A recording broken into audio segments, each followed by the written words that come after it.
Welcome back. Today we'll continue Chapter 5 Therapeutic Approaches. और बहुत बच्चों की रिक्वेस्ट के कारण आज मैं bilingual रहूँगी. So let's proceed with the chapter. Now today we'll start up with types of therapies, and psychotherapies are broadly classified into three groups: psychodynamic, behavior and existential psychotherapies. तो अब हम लोग इसके क्लासिफिकेशन के बेसिस को कि इनको तीन कैटेगरी में क्लासिफाई किया गया है उसका क्या बेस है ये देखते हैं. Students, the first parameter of classification of psychotherapy is cause.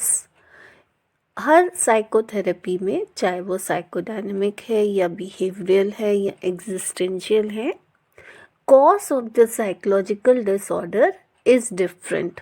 Cause सब में डिफरेंट होता है.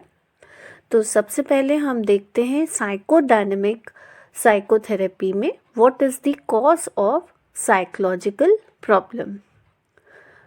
Cause of psychological problem in psychodynamic therapy is unresolved intrapsychic conflict.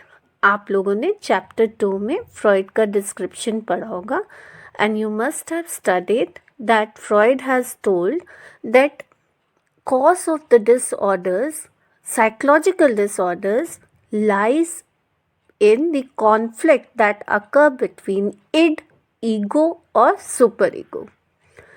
Then let's come to behavioral psychotherapy and see what is the cause of psychological disorder according to this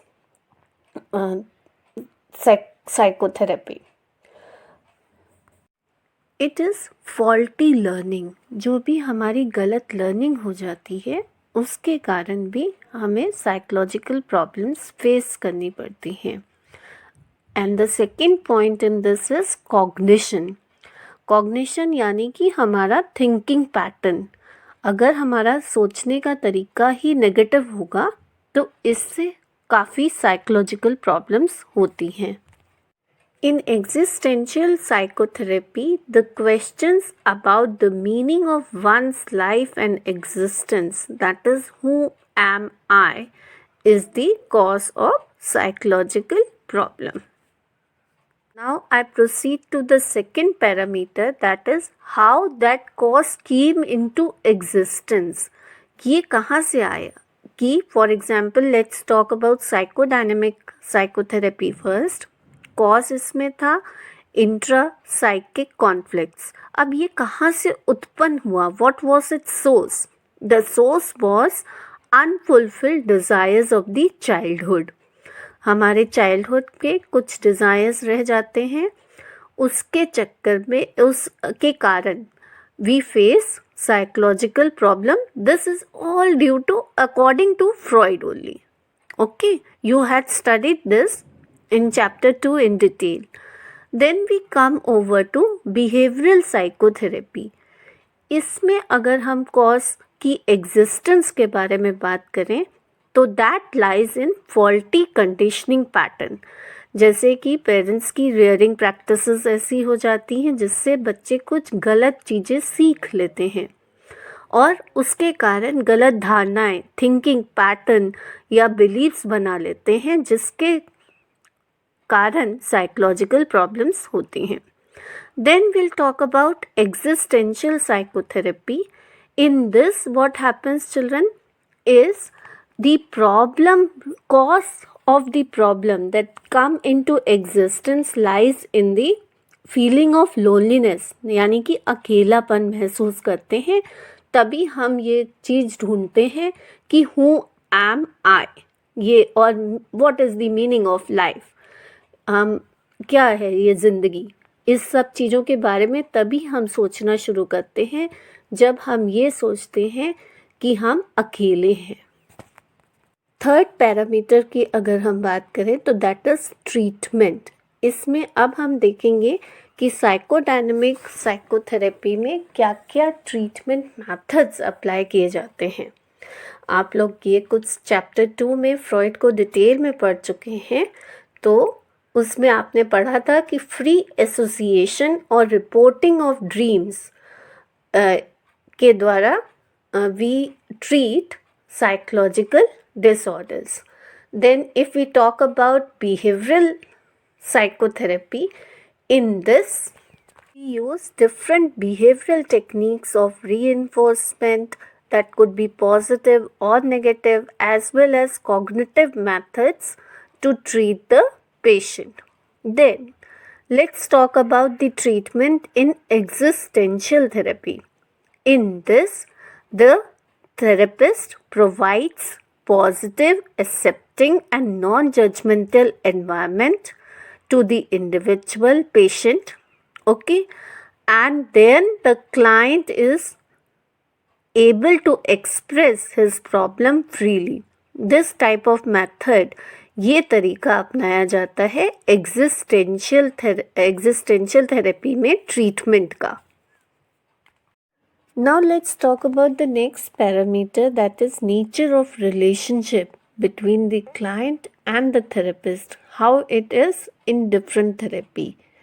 If we see it in psychodynamic therapy, इसमें क्या है बेटा, therapist understands the conflicts better than the client, और वो उसको interpret करता है कि ये कॉन्फ्लिक्ट्स कहाँ से आए हैं और फिर वो क्लाइंट को समझाता है.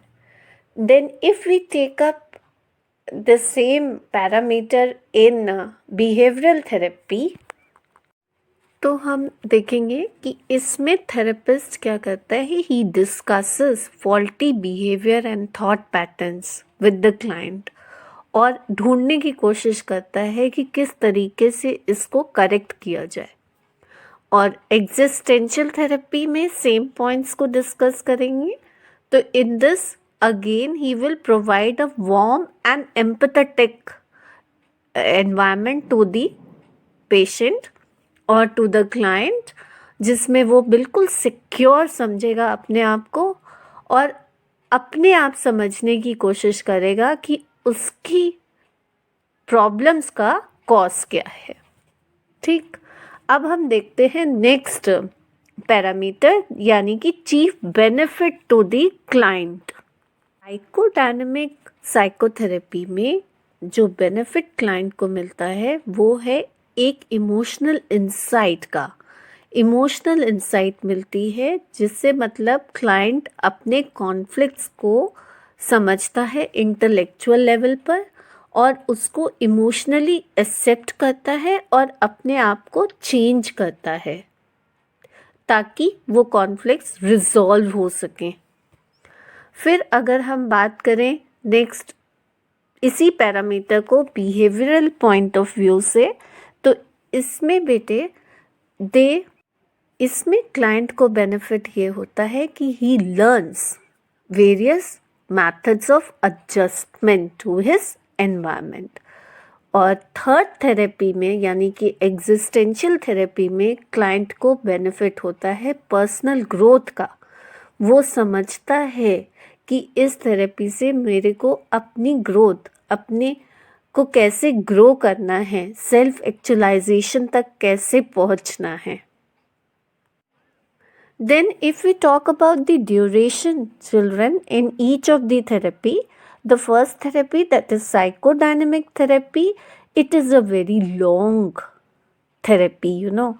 It takes about 10 to 15 sessions to complete this therapy. It may take several years to complete, मतलब बहुत साल लग जाते हैं इस therapy.